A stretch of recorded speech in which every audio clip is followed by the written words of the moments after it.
From the top, Beth? From the top.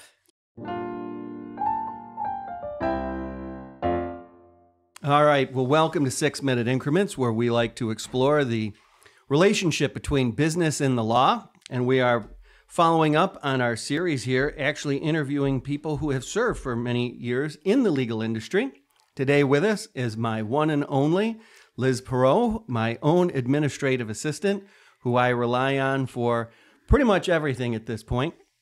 Liz, why don't you tell us a little bit about yourself and how many years you've been in the legal industry? Well, first of all, good morning. Good morning to both of you.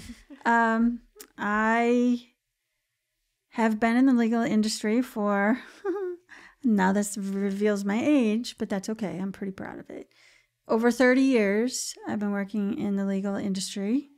I did take a brief break for a little while because I thought I might have been sick of working in law, and I went and worked for an insurance company. Turns out, you missed it. Yeah. Turns out That's what happened. That definitely was not better. So I came back to where it was comfy and cozy. And what areas of the law have you dealt with over the years of your career? I started in tax. We did tax returns, financial services for high-level corporations. I've worked for a short time in estates.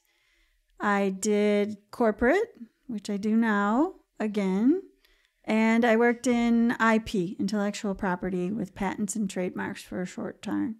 So, any one that you liked better or worse than the others? I did not care for estates, but I think that might have had to do with who I was working with more than anything.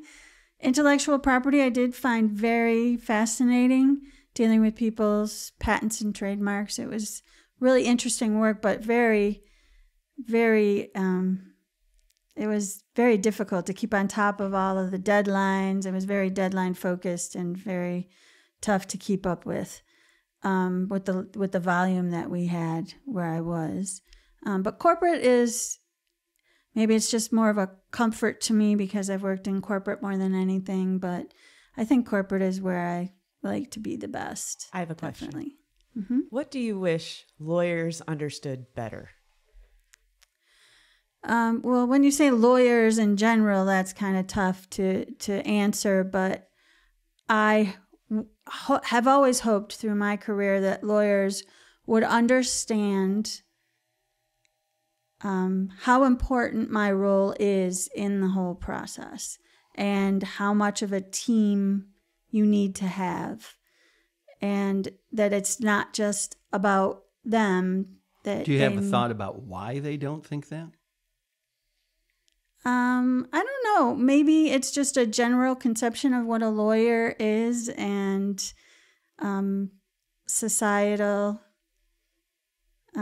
views on what an attorney is, whether it's, high level, high ego, high. I was waiting for you to just call it what it is. It's an ego thing. Lawyers have egos, man? You know what I think? No. You're very important and people should understand. You help keep bills down. The more you do, the less cost to the client. I feel like lawyers need to understand that better. Thinking about that this morning, and I was thinking that this morning in this little session, I would make sure to say that for anybody watching the podcast, especially potential clients, current clients, whoever, that my role is very important because the more that I do, the less that you have to do. My time does not cost money.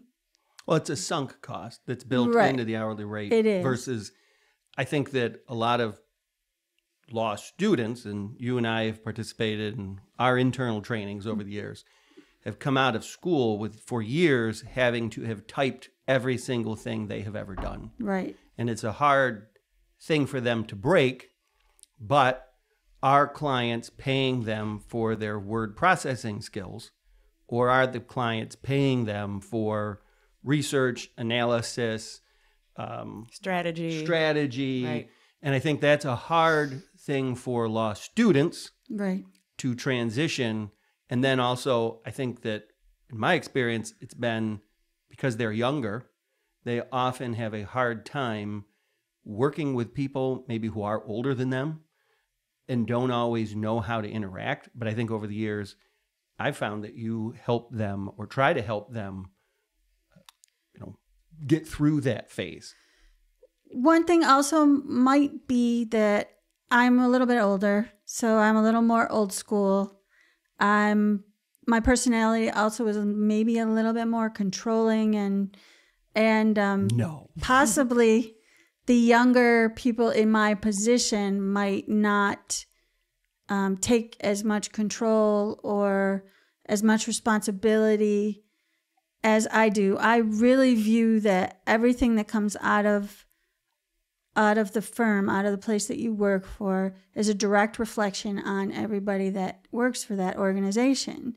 So if a letter goes out of our office and it has a typo in it, I feel a responsibility, and I think that looks terrible.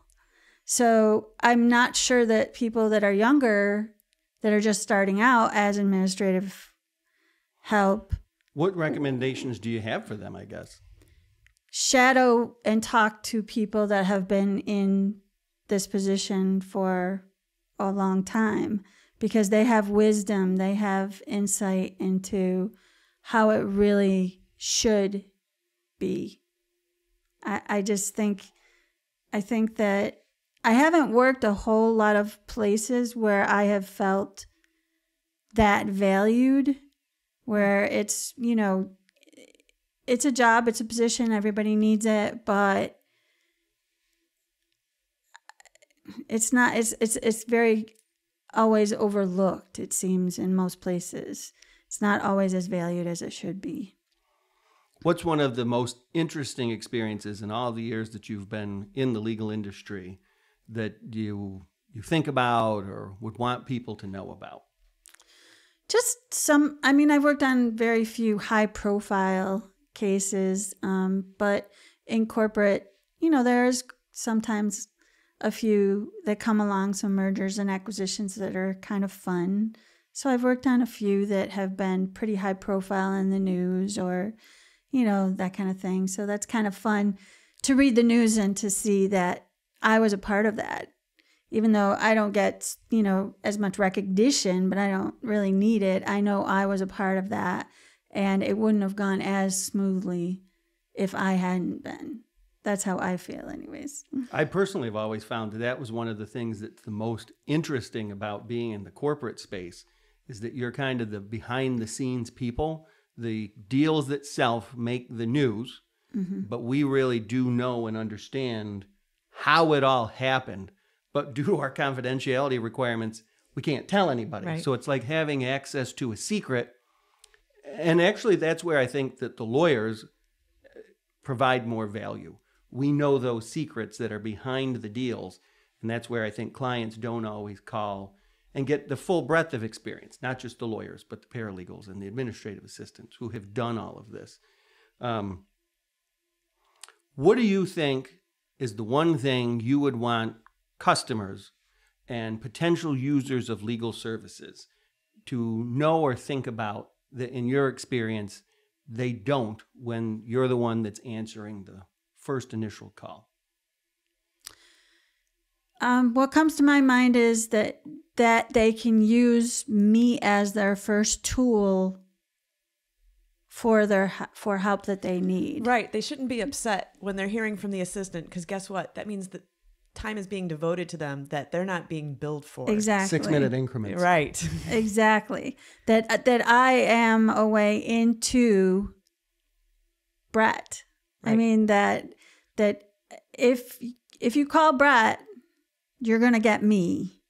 And there's a reason for that. And it's not a bad thing. No. Not when it comes to the bill. Well, it organizes the bill. Right. And it keeps the bill more contained.